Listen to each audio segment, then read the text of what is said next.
What's going on, guys? Andrew Piluk Hockey here, back with another video, and today we're going to be looking at Connor McDavid and trying to predict how many points he will have this season. Now, the season is still young, and a lot of people are wondering, how come you haven't done this video? Like, why didn't you do it before the season?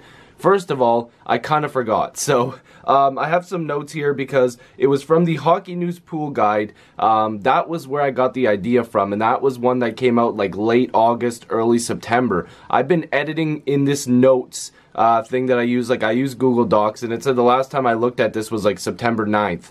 So it's like been over a month later, and I was like, oh, I forgot to make this video. And I've seen a couple people have done it. I haven't watched the video because I didn't want to come up with the same number from watching somebody else, but I wanted to do this a long time ago, so I'm finally going to do it right now. So hopefully you guys will enjoy this one. And if you're new, make sure to subscribe. Love to have more hockey conversations with you. Join the squad. Let's get to 4,000 subscribers. Hopefully you will do that. I'd appreciate it. It only takes a second. But let's get into some points for Connor McDavid. Let's look at his points from previous seasons and maybe some factors to how he will do this year. So, like I said, the season is very young. The season isn't obviously in the midway point, so it's not going to be easy for me to give a final prediction, but I do have my numbers. So, and I wrote down a lot of this stuff, like 99% of it in September, early September, so don't worry, I haven't switched my number at all. So, the Oilers to start the season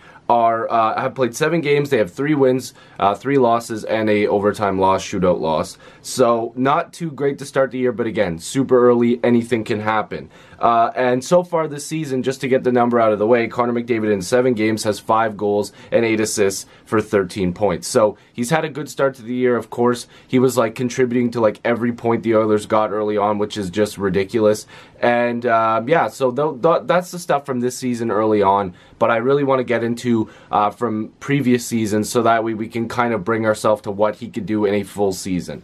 So in the 15-16 season, he had 16 goals and 32 assists, and he had 48 points in 45 games, and of course that was an injury-filled season. I believe that was the clavicle injury, if I'm not mistaken. He could have put up so many more points. Like, I mean, 48 points in 45 games. As basically a rookie, those numbers were looking crazy. He was going to put up a ton of points, and who knows how many points he could have got because he was new to the league. Teams were still trying to figure him out, and it's almost impossible to figure him out. But when he's fresh on that ice, it's the same thing with a lot of really talented rookies. When they come into the league, yeah, they're going to have continued success if you're an elite talent or a high-end talent. But some rookies just explode right away because it's like, okay, nobody really knows how to play me right now. Nobody knows how fast I can move. Well, they have an idea, but they don't know how to judge where to go, when to turn around, whatever. It's tough. So McDavid could have really exploded even more, but the injuries got him.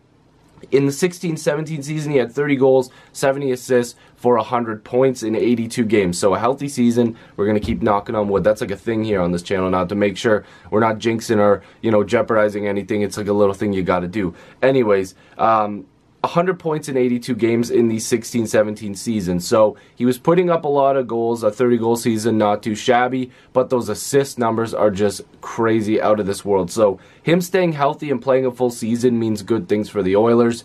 And with good players around him, you know, and this counts for any season, he's going to put up more points. That's just how it goes. If you have good players around you, you have more opportunities to feed them so they can score, or they can give you a better opportunity with open space and whatever. So that season, he had a very productive year. And then, of course, the past season, in the 17-18 season, he had 41 goals and 67 assists for 108 points in 82 games. So you're seeing that these numbers are just outrageous. The goal totals keep going up.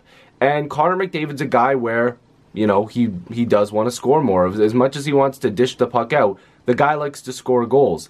And for me, I think the ceiling for Connor McDavid is just, like, there basically is no ceiling. The guy just scores like crazy. When it comes to goal scoring, and this is the point I want to make, and I don't want to seem like I'm just throwing out something random here, but do you not think that if Connor McDavid was a little bit more selfish, that he would just like score like 60 goals all the time, like every season? Like, I feel like if McDavid's like, nah, I'm just not passing this, like I'm going for it. Like, there is a very good chance he could score 60 goals like almost every year. And I don't want to be that guy. This guy's ridiculous, but selfish players, and especially at that talent, you're not telling me that he can't at least have 2 60-goal years being a completely selfish goal-scoring player.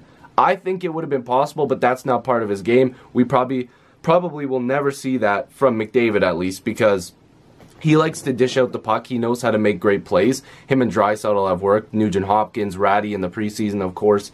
And hopefully that will click again this year, and the Oilers will have a good enough team where he can put up more points. And that's what I'm going to get to. Because something I put here was that the Oilers need to get better for him to get better. Now, a lot of people, again, will be like, dude, who cares? McDavid puts up points regardless. You can tell, like, even if the Oilers don't make the playoffs, he puts up points. But McDavid, even though he's elite, arguably the best player in the league, I still think it's Crosby. Again, I'll get hate for that. But they're very neck and neck. Like, we're talking like a percentage that's very, very small. That is the difference between the two of them.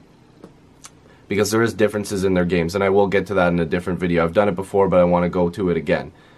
McDavid, he can get better because if you put him with better talent, it's going to elevate him even more when it comes to points. Like, maybe the 2 or 3 passes that an average player makes to him, he has to work a little harder. If you have a better player that plays with him, he doesn't have to work as hard, and that makes it easier on him to find more open space or to be able to cut back door because somebody actually knows how to put it tape to tape. And I know it's the NHL, but there are players that get there because, you know, they are skilled, but they're not that next level, you know, elite type of player skill. There's a ton of those players, as we know, and that's not to knock them. But McDavid really, with better line mates and a better team surrounding him, which we'll have to see if the Oilers can click this year. I don't know if it's going to happen, and it obviously can happen in the future. I'm not saying the Oilers, this is their lineup forever. It could happen.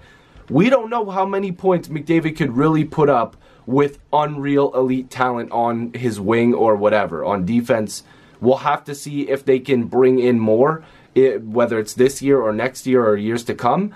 I know Draisaitl's a great player, but they split them up most of the time.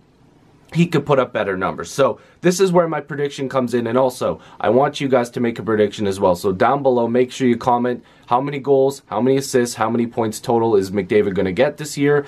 And remember, he started the season so far with 5 goals and 8 assists for 13 points, and the Oilers are currently sitting at 7 games played, 3 wins, 3 losses, and 1 overtime loss, shootout loss. So they have 7 points on the year. Anyways, my prediction. So this is what I think is going to happen. I think his goals are going to go up. I think he's going to have 46 goals and 72 assists for a whopping 118 points in 82 games. There is going to be a time frame, and I know he's had a good start, but there's going to be a time frame in a span of, I don't know how many games this year, maybe 10 or something like that, where he is just going to go off. Because, okay, the thing is if some of the games this year, and if the Oilers click, then that means that this number could go up. But let's say the Oilers don't really click that much this season, but for a good chunk of games they do. McDavid's point totals will go up even more, like I mentioned before. If they just click, McDavid could really explode. It takes a little bit more pressure off him if other lines get going, and he can do his thing while players are making him get better by giving him better passes, giving him more space, you know, just playing better, making just good plays. And I think that 46 goals and 72 assists for 118 points in 82 games, that would be pretty unreal, and I honestly think he can do it. He wants to score more. He's going to score more. He always is good at making good plays, making good passes. With 8 assists already to start the year, I think that he can easily do that. So let me know what you guys think about this video. Hopefully you guys will leave your predictions down below. What do you think Connor McDavid will get to this year? How many points will he get? How will the Oilers do this year? Will that come into effect? Leave whatever you want to leave regarding the Oilers and McDavid down below. We'll have a chat about it. If you're new, make sure you subscribe. Love to have more hockey conversations with you. Join the squad. Let's get to 4,000 subscribers. Thank you guys for the support. There's other links down below that you guys should check out. Also, if you want to save $20 off your first purchase with SeatGeek, use code APH in all caps. It's very simple. $20 off your first purchase. With SeatGeek, you can buy tickets to concert, games, whatever. Remember, it's APH, all caps. Make sure you use it. A lot of people have already, and you know what? It's good. You always want to save money. So, hopefully I'll see you guys in the next video stream. Click that notification bell. Peace.